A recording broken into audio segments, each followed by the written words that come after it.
మీరమ్మా మీరు ఎన్ని సంవత్సరాలు చేస్తుంటారు నేను చెప్పండి, మీరు ఎన్ని సంవత్సరాల నుంచి ఉద్యోగం చేస్తున్నారు? 20 సంవత్సరాల బట్టి చేస్తున్నానండి. ఏ సెంటర్ అమ్మా మీరు చేసి? ఇసారర్ తోట. ఓకే, అంటే ఇప్పుడు మీరు ఎగ్జామ్ పెడితే రాసే పరిస్థితి ఉందా? మొత్తం రాయలేను సార్, రాయలేను. అంటే ఏం చదువుకున్నారు మీరు?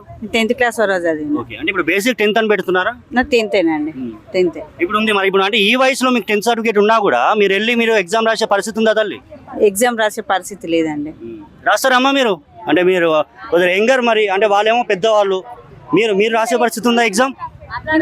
రాస్తే మనం అందరు రాయలేరు కదా, అందరి కోసం ఆలోచించాలి. అంటే ఇప్పుడు సీనియర్స్ ఉన్నారు, ఆల్మోస్ట్ వాళ్ళు 60 సంవత్సరాల వయసు వాళ్ళు ఉన్నారు, వాళ్ళు పోయి రాయమంటే ఎట్లా రాస్తారు? అదే అందరి కోసమే ఈ పోరాటం. అంటే తెలంగాణ వ్యాప్తంగా ఈ ధర్నా చేస్తున్నారు. అవును. మీరు ఎన్ని సంవత్సరాలు అవుతుంది?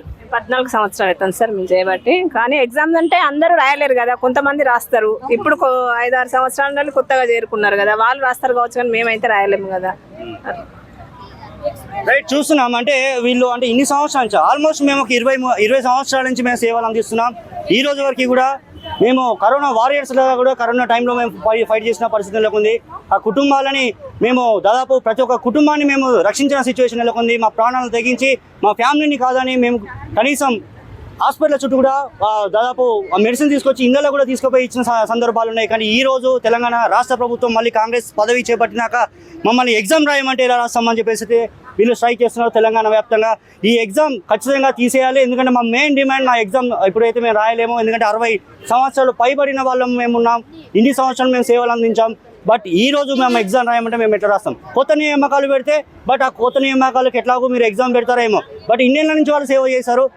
కరోనా వారియర్స్గా మీరే గుర్తించారు, గత ప్రభుత్వం గుర్తించింది, ఆల్మోస్ట్ ప్రతిపక్షంగా ఉన్నప్పుడు కాంగ్రెస్ పార్టీ కూడా గుర్తించింది. బట్ ఇప్పుడు ఎగ్జామ్ రాయమంటే ఎలా రాస్తామని అయితే వీళ్ళు డిమాండ్ చేస్తున్నారు. బ్రదర్, మీరు ఇప్పుడు సిఐటి నుంచి వాళ్ళకి మద్దతుగా ఉన్నారు, బట్ వాళ్ళేమో ఎగ్జామ్ రాయలేమంటున్నారు. తెలంగాణ వ్యాప్తంగా ఈ సమ్మె జరుగుతుంది. ఆల్మోస్ట్ ఇప్పటికీ సీఎం దృష్టి కూడా పోయి ఉంటుంది. ఎందుకు దీని మీద యాక్షన్ తీసుకోవాలి? ఒకటి, ఇప్పుడు చేస్తున్నటువంటి వాళ్ళందరూ కూడా సీనియర్స్, ఆల్రెడీ సర్వీస్లో ఉన్నవాళ్ళు. సర్వీస్లో ఉన్న వాళ్ళకు నువ్వు ఎగ్జామ్ పెట్టుడు అంటే చాలా తప్పు, దుర్మార్గమైన చర్య. కొత్త వాళ్ళని తీసుకుంటే వాళ్ళని ఎగ్జామ్ పెట్టి నువ్వు అపాయింట్మెంట్ చేసుకో. కానీ ఇప్పటికే వాళ్ళు పిల్లలు తర్వాత అనేక రోగాలతోని ఇబ్బందులు పడుతున్నటువంటి వారికి నువ్వు ఏదో కొత్త విధానం కట్టిపెట్టి ఈరోజు రాత పరీక్షలు చేయమంటే చేయరు. దీన్ని రద్దు చేయకుంటే మొత్తం రాష్ట్ర వ్యాప్తంగా పెద్ద ఎత్తున పోరాటం చేసి రద్దయ్యేంత వరకు మేము ముఖ్యంగా పోరాటం చేసి సాధించుకోవడం ఈ సందర్భంగా రాష్ట్ర ప్రభుత్వాన్ని డిమాండ్ చేస్తాం. ఒకవేళ ప్రభుత్వం దిగి రాకపోతే, వీళ్ళ కంటే ఇప్పుడు పెట్టిన పరీక్షను కనుక రద్దు చేయకపోతే తదుపరి మీ కార్యాచరణ ఎలా ఉండవు? గత ప్రభుత్వం, అంతకుముందు ఉన్న ప్రభుత్వం ఇట్లాంటి విధానాలు తీసుకొస్తేనే మా సమస్యలు సాధించుకునేంత వరకు పోరాటం చేశాం.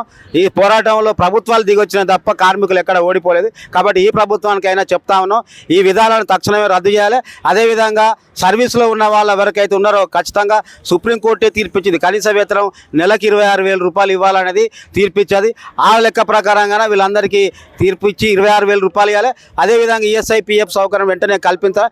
లేని పక్షంలో పెద్ద ఎత్తున రాబోయే రోజుల్లో ఆందోళన ఉధృతం చేసి సమస్యలను సాధించుకునే విధంగా ప్రయత్నం చేస్తాం. అసలైన తొలి వెలుగు.